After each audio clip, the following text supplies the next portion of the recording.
이 30%캡 때문에 삼성전자의 주가가 휘청일 수 있다. 인위적으로 물량을 빼낼 수 있다. 주가 역시 크게 하락할 수 있다. 삼성전자는 이 물량을 감당해낼 수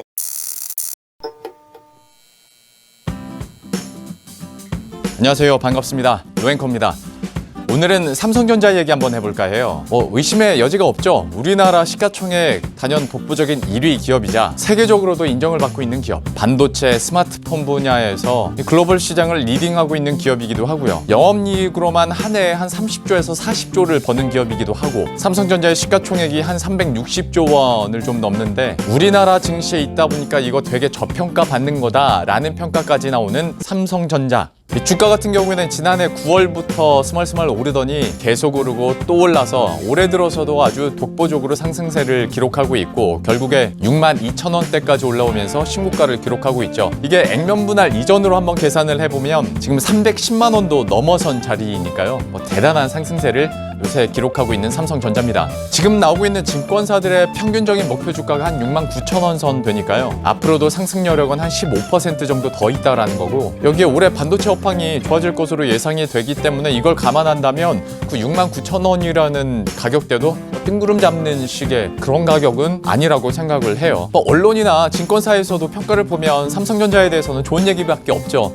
물론 최대 광고주니까 그럴 수도 있겠지만, 이걸 떠나서라도 지금 영위하고 있는 사업이나 그리고 앞으로 영위하게 될 사업들에 대한 전망들을 보면 실제로 긍정적인 실적 전망이 나오고, 이 덕분에 주가는 이렇게 잘 나가고 있는 거겠죠. 다만 요즘에 간간히 보면 그 뉴스를 통해서 30% 캡이라는 얘기 혹시 들으셨는지 모르겠어요. 이 30% 캡 때문에 삼성전자의 주가가 휘청일 수 있다, 대규모 매도 물량이 나올 수 있다, 이런 얘기들을 하게 되는데요. 과연 이게 무슨 일인 건지 한번 설명을 해드리도록 할게요. 자, 우선 이 30% 캡이라는 게 뭐냐? 이건 특정 지수 내에서 한 종목이 전체 시가총액 비중의 30% 이상을 넘지 못하도록 상한제를 두는 걸 말합니다. 그러니까 만약 어떤 지수에서 한 종목의 비중이 30%를 넘어가게 될 경우에는 그 종목은 해당 지수를 기초자산으로 하는 ETF나 인덱스 펀드에서 불가피하게 비중을 낮춰야 된다라는 거죠. 이게 한 종목에만 쏠림 현상이 일어나는 걸 막기 위한 조치인데요. 이 룰은 비단 우리나라뿐만이 아니라 미국, 독일, 유럽, 프랑스, 홍콩에서도 시행이 되고 있습니다. 다만 좀 차이점이 있다면, 미국이나 유럽 같은 경우에는 우리나라보다는 그 기업들의 시가총액 비중이 좀 골고루 분산돼 있는데, 우리나라 증시에서는 애초에 삼성전자의 비중이 워낙 컸기 때문에 그 캡도 다른 나라보다 좀 더 높은 30%로 정한 거죠. 자, 어쨌거나 이 30% 캡이 씌워져 있는 상황인데요. 현재 코스피 200 지수에서 삼성전자의 비중이 30%를 넘긴 상태거든요. 코스피 100이나 코스피 50에서 30%를 넘긴 건 이미 오래전 일이고, 아무래도 코스피 200 지수가 ETF 같은 상품의 기초자산으로 잡히는 경우가 많기 때문에 이 코스피 200 지수에서 삼성전자의 비중이 30%를 넘기느냐 마느냐, 그리고 실제로 넘어간다면 어떻게 되느냐, 여기에 조금 더 관심을 갖게 되는 겁니다. 자, 지금 상황부터 한번 정리를 해드리면, 코스피 200 지수에서 삼성전자가 비중 30%를 넘긴 건 지난해 11월이었어요. 다만 그때까지만 해도 그렇게 대수롭지 않게 생각했던 게, 그때 당시에 삼성전자의 강세도 물론 있었지만 미중 무역 협상에 대한 불확실성이 좀 완화되면서 다른 종목들도 많이 올랐거든요. 그러니까 삼성전자가 올라도 시장 전체가 함께 올라가게 되면 결과적으로 삼성전자의 특정 지수 내에서의 비중은 비슷하거나 아니면 오히려 떨어질 수도 있는 부분이어서, 당시에는 이 30% 캡 때문에 삼성전자의 물량이 출회될 가능성은 크지 않다라고 얘기를 많이 했었어요. 그리고 이 30% 캡 룰에 대한 조정 시기가 1년에 2번, 5월과 9월에 이루어지는데, 작년 11월부터 강세가 시작됐으니까 이미 9월은 지나간 상태였고, 내년 5월쯤에나 조정 시기가 이루어지니 그때까지는 좀 자유로웠었던 게 사실이었죠. 그런데 이게 웬걸, 지난해 연말부터 해서 올해 초까지 삼성전자, IT, 반도체를 중심으로 엄청나게 강세를 기록했고, 실제로 수급 상황도 쏠림 현상이 나타나다 보니까 결과적으로 특정 지수 내에서 삼성전자의 시가총액 비중은 점점 더 늘어나는 상황이 됐고요. 결국 코스피 200 지수에서 현재 삼성전자의 비중은 33%까지 올라와 있는 상태인 거죠. 하다 보니까 요새 다시 우려하는 게 이 30% 캡 때문에 ETF나 인덱스 펀드에서 인위적으로 삼성전자의 물량을 빼낼 수 있다, 이렇게 매도세가 대량으로 나오다 보면 주가 역시 크게 하락할 수 있다 라는 우려가 지금 나오고 있는 거죠. 그런데 제가 했던 얘기 기억하시는 분들, 예리하신 분들은 똑같은 생각하실 거예요. 야, 5월이랑 9월이라며? 그러면 아직 5월 많이 남았잖아. 아직 여유가 있는 거 아니야?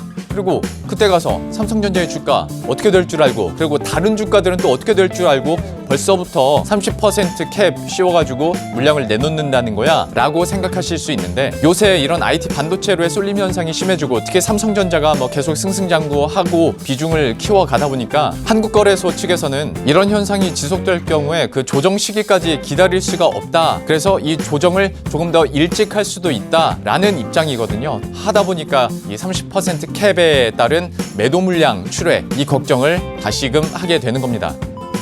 자, 그럼 실제로 어떤지 한번 따져보자고요. 정말로 이것 때문에 삼성전자의 주가가 휘청하면서 크게 떨어질까? 자, 그럼 현재 코스피 200 지수에서 삼성전자의 비중이 33%까지 올라왔다고 말씀을 드렸는데, 만약 기관 투자자가들이 이걸 30%로 맞추기 위해서 매도를 한다. 그러면 현재 추정되고 있는 매도 물량이 한 7,500억 원에서 많게 넉넉 잡아서 한 1조 원까지 추정이 되고 있거든요. 작은 물량은 아니죠. 이 물량이 단기간에 확 나올 수 있고 하다 보면 물론 주가도 좀 타격을 받을 수가 있을 테고, 그러면 실제로 우리가 좀 걱정을 할 수도 있는 부분일 텐데 실제로 얼마나 영향이 있을지 한번 따져봤거든요. 그래서 제가 최근의 예를 한번 들어드릴게요. 지난 1월 9일부터 1월 21일까지 기관이 삼성전자를 판 누적 매도 금액이 한 6,600억 원이 됐습니다. 아까 말씀드렸던 조정 물량이 한 7,500억 원에서 1조 원 사이가 될 것 같다고 말씀을 드렸으니까 어느 정도 비교는 해볼 수 있는 수치겠죠? 그러면 기관에서 이런 6,600억 원의 물량이 나오는 동안 삼성전자의 주가는 어땠느냐? 1월 9일 시가가 58,400원이었고요. 1월 21일 종가는 61,400원이었습니다. 결과적으로 주가는 5.1% 올랐어요. 왜 그러느냐? 외국인이 샀기 때문이죠. 외국인이 가장 좋아하는 한국 주식 중 하나가 삼성전자.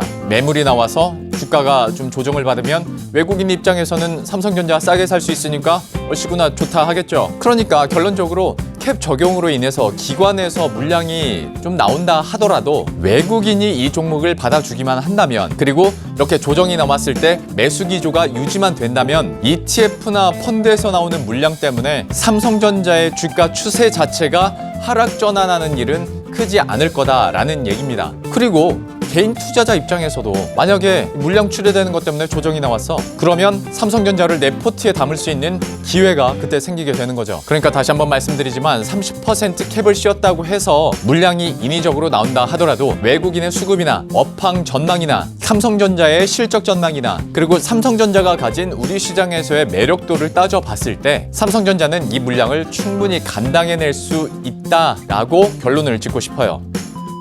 자, 그리고 또 한 가지, 만약에 진짜 뭐 ETF나 펀드에서 삼성전자 물량을 빼야 된다. 그러면 결국에는 그 빈자리 매도한 만큼 무언가를 사들여야 되잖아요. 삼성전자를 대체할 수 있는 기업이 어디가 있을까? 비슷한 업종군에서 전망은 밝게 나오고 있고 외국인의 러브콜을 언제든지 받을 수 있는 기업은 어디가 있을까?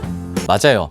SK 하이닉스죠. 때문에 만약에 실제로 이런 일이 벌어진다면 SK 하이닉스의 상승 여력이 더 높아질 수 있는 거고, 우리로서는 또 하나의 투자 전략이자 기회가 생길 수 있는 거겠죠. 자, 그리고 조금 더 근본적인 얘기도 한번 해볼게요. 앞에서 잠깐 거래소 입장 말씀드리기도 했는데, 그러니까 5월에서 6월까지 삼성전자의 주가가 어떻게 될 줄 알고 이런 30% 캡을 조기 적용한다는 것 자체가 좀 무리수가 있다고 생각을 합니다. 그러니까 결국 시장이 만든 가격을 거래소가 인위적으로 끌어내리겠다라는 거잖아요. 그러면 이게 어떤 장기적인 관점이나 전반적인 투자 심리에 있어서 도움이 되겠냐 이거죠. 삼성전자의 편을 들자는 건 아닌데, 안 그래도 국내 증시에 있어서 저평가받고 있다라는 얘기까지 나오는 삼성전자인데, 이 와중에 이 30% 캡을 조기에 적용한다? 이러면 삼성전자와 그 투자자 입장에서도 억울할 수밖에 없고, 밖에서 그러니까 외국인 투자자들이 봤을 때도 삼성전자에 그리고 우리 증시에 대한 매력도가 더 떨어질 수밖에 없어요. 리스크가 커질 수밖에 없는 거죠. 때문에 지금 삼성전자의 전망이나 능력 그리고 수급 동향을 봤을 때나 그리고 근본적으로 시장에 미칠 영향이나 파급 효과를 봤을 때도 이 30% 캡 룰이 일각에서 걱정하는 것처럼 막 주가 자체를 끌어내려서 휘청이게 한달지 이게 전반적으로 시장에 큰 충격을 줄 정도는 아니다라고 결론을 내리고 싶네요.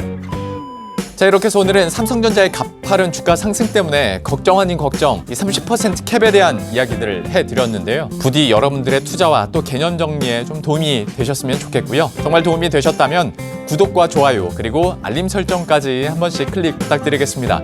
그럼 저는 다음 컨텐츠에서 다시 찾아뵙도록 할게요. 안녕!